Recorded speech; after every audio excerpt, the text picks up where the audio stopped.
ఇప్పుడు జూన్ 4న పెద్ద మూవీ రాబోతుంది. అవును. ఇప్పుడు మే 18కి ట్రైలర్ కూడా రాబోతుంది. దీనిపైన మీ అభిప్రాయం ఎలా ఉండబోతుంది అని ఎక్స్పెక్టేషన్ ఎలా ఉంది?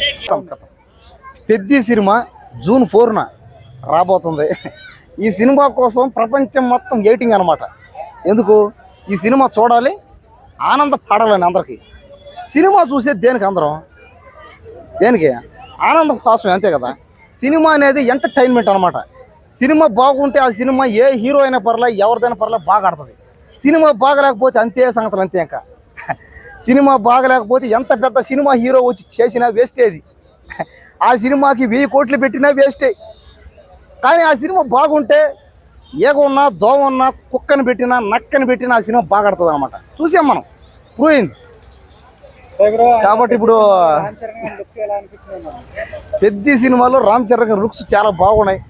ఓల్డ్ మోడల్ ఇది కాబట్టి ఓల్డ్ మోడల్ లుక్స్ అన్నీ బాగున్నాయి. రంగస్థలం లాగే అనమాట, సేమ్ అట్ట కాస్త. స్టార్టింగ్ లో బ్యాట్ తో చూపించారు, తర్వాత హనుమాన్ గదతో చూపించారు. అవును, అది బాగుంది. బ్యాట్ తో చూపించినప్పుడు చాలా బాగుంది. అది ఆ బ్యాట్ తో పట్టుకుని డ్యాన్స్ చేసేటప్పుడు కానీ, ఫైట్లప్పుడు కానీ అన్న మాత్రం వేరే లెవెల్లో ఉన్నాడు, అంతే. ఇంకా తర్వాత గదతో చూపించారు, ఎలా అనిపించింది? గదతో చేసిన కూడా అది కూడా బాగుంది.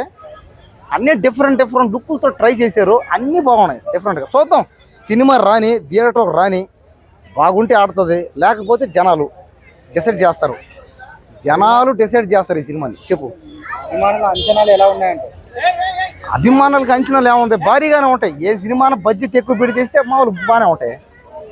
బడ్జెట్ ఎక్కువ పెట్టి తీస్తే ఏ సినిమా అభిమానులు భారీగానే ఉంటాయి దానికి. ఇదేందా, ఆ సినిమాకి 500 కోట్లు ఉన్నాయి, 100 కోట్లు పెట్టారు, 1000 కోట్లు పెట్టారు కాబట్టి సినిమా బాగా ఆడుతుంది అనుకుంటారు ఎవరన్నా. కాబట్టి ఏ సినిమా అయినా సరే.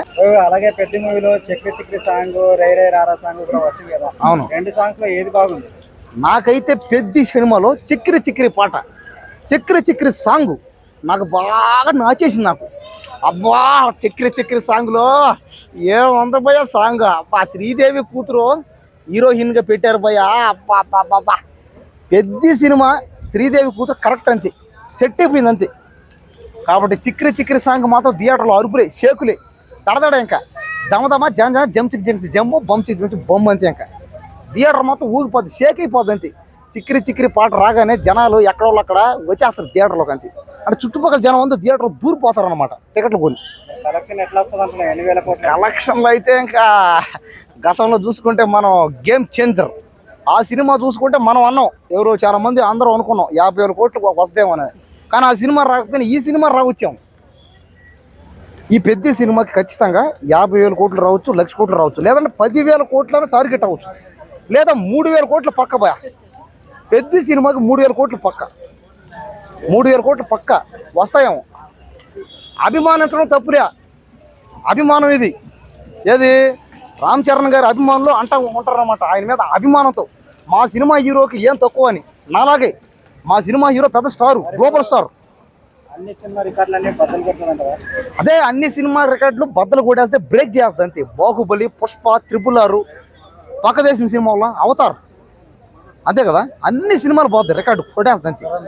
అది కూడా దురంధర్ సినిమా, దంగల్ సినిమా, అన్ని సినిమాల్ని బ్రేక్ చేస్తుంది ఈ సినిమా. ఎన్ని అవార్డులు ఉంటాయి, అన్ని అవార్డులు ఈ సినిమాకే రావాలా. ఈ సినిమాని ప్రపంచంలో ఉన్న అన్ని థియేటర్లు ఈ సినిమా ఇయ్యాలంతే. అది లెక్కది. గ్లోబల్ స్టార్ అంటే ఏమని అర్థం? లాస్ట్ టైం చెప్పాను నేను. గ్లోబల్ అంటే ఏంది? భూమి మీద ఉండే స్టార్నే గ్లోబల్ స్టార్ అంటారు. నాకు చెప్పాను నేను, లాస్ట్ టైం కూడా చెప్పినా. కాబట్టి ఖచ్చితంగా పెద్ద సినిమా మాత్రం ఇది, ఈ లెక్కలన్నీ మారిపోతున్నాయి. పెద్ద సినిమాతో తెలుగు సినిమా లెక్కలు మారిపోతాయి. హిందీ సినిమాని క్రాచ్ చేస్తుంది అనమాట పెద్ద సినిమా. ఇది 100%. రామ్ చరణ్, శ్రీదేవి నటిస్తున్నారు కదా, జాన్వీ కపూర్. పెద్ద సినిమా పక్కన జాన్వీ కపూర్ ఉంది కదా, ఎలా అనిపిస్తుంది? రామ్ చరణ్ గారి పక్కన జాన్వీ కపూర్ ఉండడం చూడడానికి ఎంత అందంగా ఉంది. ఆహా, ఎంత బాగుంది. చూస్తూనే ఉండాలనిపిస్తుంది. అబ్బా, ఎంత బాగుంది భయ్య, ఎంత బాగుంది. వాళ్ళిద్దరు కాంబినేషన్ వల్ల ఈ సినిమా నాకు ఎందుకో 20,000 కోట్లు ఈ సినిమా ఫస్ట్ డేనే 20,000 కోట్లు టార్గెట్ అనిపిస్తుంది ఈ సినిమా ఫస్ట్ డేనే. అప్పట్లో చిరంజీవి శ్రీదేవి ఇప్పుడు అదే అప్పట్లో చిరంజీవి గారు శ్రీదేవి గారు జగదేక వీరుడు అతిలోక సుందర సినిమా ఎలా హిట్ అయిందో అలాగే ఈ సినిమా కూడా పెద్ద సినిమా కూడా జగదేక వీరుడు అతిలోక సుందర సినిమా లాగా హిట్ అవుతుంది ఈ సినిమా కూడా.